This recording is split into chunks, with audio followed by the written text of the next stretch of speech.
other day I made a post about discipline in archery or shot or whatever. And had a couple guys sent me a message and they're like, when you said discipline, what exactly were you referring to? You talking about discipline going to practice, or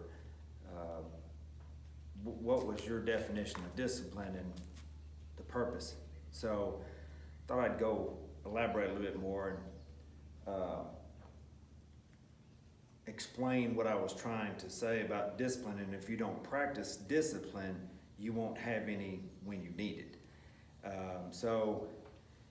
Discipline, you got to have discipline to go practice, obviously. The other discipline is discipline in quality practice. It's not just, I'm going to go shoot 200 arrows and call it good.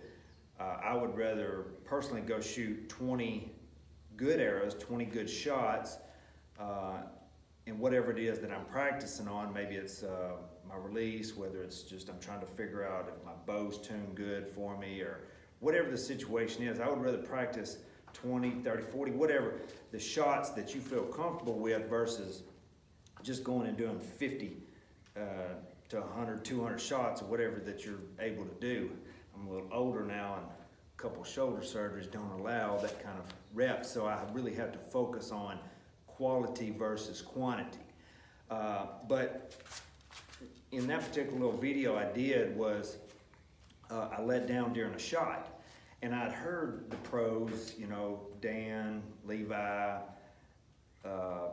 those guys talk about discipline, and I really didn't understand it when I had started. I knew what discipline was, obviously, but I didn't understand about the process in the shot. So, practicing, I'm not going to go through the shot process because hopefully you got your own process, but if things aren't right, whether your pin is not floating the way it's supposed to, or it's floating too much, or whether your anchor didn't just go right, whether you're holding your breath for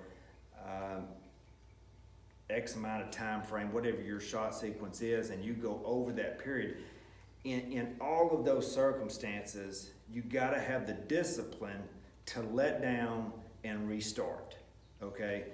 Especially in practice, because if you don't do it in practice, you're not going to do it when it counts.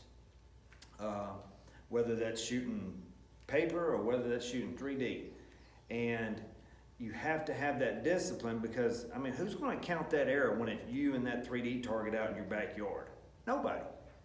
So if you don't do it for yourself, you're not going to do it when you need it, or you're going to try to do it when you need it and you not know what the discipline is, and then you get all frustrated and it just messes everything up after that. So what I was referring to in that particular video was the discipline within your shot, your process. If something isn't right, your feet wasn't set right, your release isn't going off, is to practice the discipline at home, okay? So that you know what discipline is for you, because it may be something different for me, or Chance Boba, who, he holds his breath forever. I can't hold my breath that long. I need an oxygen tank. But my point is you need to develop your discipline and what works for you.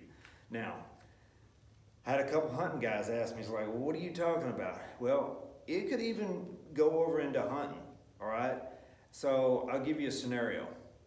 If you don't have some discipline and that buck walks out, or doe, or whatever it is, bear, and it's behind some brush, okay? And if you don't let down the way that you should, or hold for a longer period and then it causes your shot to get off, that can create issues also out in the hunting field. So, that's a whole ethical question that you got to determine for yourself, whether you're going to attempt that shot and shoot through something or not, or if it's not the perfect shot that you want. A lot of us shoot 3D because we love the sport, we love the game, we love the challenge. But for me, it's off season for hunting. I'm just that's why I do it, is to stay tuned so that when I get that chance, at a buck or whatever that I've spent thousands of dollars on, my time away, I've got equipment that I've got invested in, and then not to have the discipline to do what I'm supposed to do and possibly wound the animal, it's just not right. So, not that I'm worried about wounding the foam out here on 3D, however, you know, it's a little different, but it can be still the same. So anyway, I hope that helped clarifies what I was talking about in discipline and figuring out what works for you. So good luck on the range. I know we're kind of mid-season, but a lot of us are starting to focus on hunting season, so good luck out in the woods too. See you.